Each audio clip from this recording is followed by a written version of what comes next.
విమానం ఎక్కడం అంటే ఒకప్పుడు లగ్జరీ.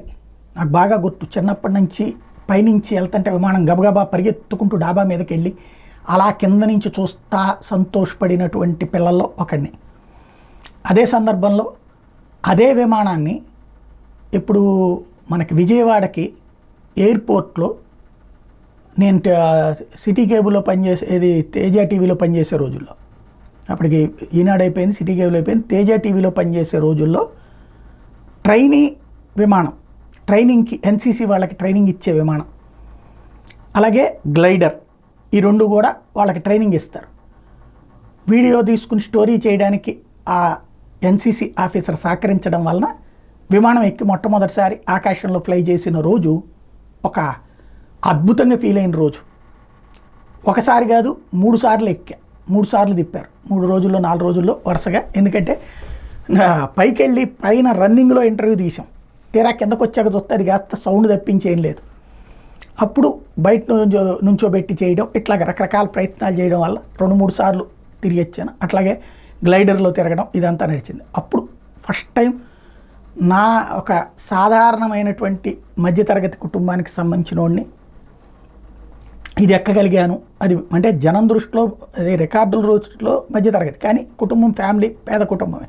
ఎందుకని నెలకు 1000 రూపాయలు 1200 రూపాయల జీతం వచ్చేటటువంటి తండ్రికి కొడుకుని కాబట్టి.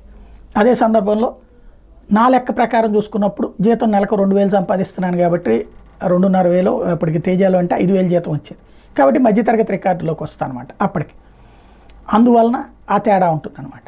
అయితే ఎప్పట్లో 45,000 ఏడాదికి సంపాదిస్తే కనుక పేదలు, 45,000 లోపు అయితే, ఆ పైన అయితే కనుక మధ్యతరగతి కిందకు వస్తాం కాబట్టి అప్పటి లెక్క చెప్తున్నాను. అదే సందర్భంలో ఆ తర్వాత కాలంలో తొలి డొమెస్టిక్ ఫ్లైట్ ఎక్కింది ఈ దక్కన్ ఎయిర్వేస్కి సంబంధించి. విజయవాడకి హైదరాబాద్కి సర్వీసులు స్టార్ట్ చేశాక చంద్రబాబు గారికి అప్పుడు అలిపిరి ఇన్సిడెంట్ జరిగాక ఆయన్ని పరామర్శించడానికి విజయవాడ నుంచి జర్నలిస్టులని గద్దె రామ్మోహన్ గారు తీసుకెళ్లారు. అప్పుడు ఎందుకంటే 50% సీట్స్ కేంద్ర ప్రభుత్వం టికెట్లకి డబ్బులు ఉండేది, పెట్టేది. ఆ కోటా కింద మమ్మల్ని అందరినీ రాను పోను తీసుకుని వెళ్ళారు విజయవాడ జర్నలిస్టులందరినీ. అప్పుడు ఫస్ట్ టైం డొమెస్టిక్ ఫ్లైట్లో ప్రయాణించాను నేను. అది ఇప్పటికి కూడా గుర్తు అనమాట. అట్లాగంటే ఒక విమాన ప్రయాణం అంటే అంతటి తీపి అనుభూతి. అదే తర్వాత కాలంలో ఇప్పుడు విమానాలు చూస్తుంటే, ఆ తర్వాత విదేశాలకు వెళ్ళినప్పుడు అది చూస్తే విమానం అనేటటువంటిది చాలా అంటే అవసరం కింద మారిపోయింది. ఇప్పుడు విమానానికి సంబంధించి అంతా ఎందుకు చెప్తున్నా అంటే, దేశంలో విమాన ప్రయాణికుల సంఖ్య రోజు రోజుకి పెరిగిపోతుంది. ఒక్క ఆగస్టు నెల, ఒక్క నెలలోనే 1,31,00,000 మంది విమానాల్లో ప్రయాణించారు. ఇందులో హయ్యెస్ట్ ఆక్యుపెన్సీ ఇండిగో, తర్వాత ఇండిగో 62.5% ఉంటే, సెకండ్ ప్లేస్లో ఎయిర్ ఇండియా 14.7, థర్డ్ ప్లేస్ విస్తారా, ఆ తర్వాత ఏఐఎక్స్ కనెక్ట్, ఆ తర్వాత ఆకాష్ ఎయిరు, స్పైస్ జెట్టు, అలయన్స్ ఎయిరు, ఇట్లాంటివన్నీ కూడా. ఓవరాల్గా విమానాన్ని ఇప్పుడు మధ్యతరగతి కూడా ఎఫర్డ్ చేస్తూ ఉన్నారు. ఇవాళ 50,000 రూపాయల జీతం సంపాదించే వాళ్ళు విమానంలో వెళ్ళడానికి ఇంట్రెస్ట్ చూపెడుతున్నారు అన్నది ఇక్కడ గుర్తుపెట్టుకోవాల్సిన అంశం.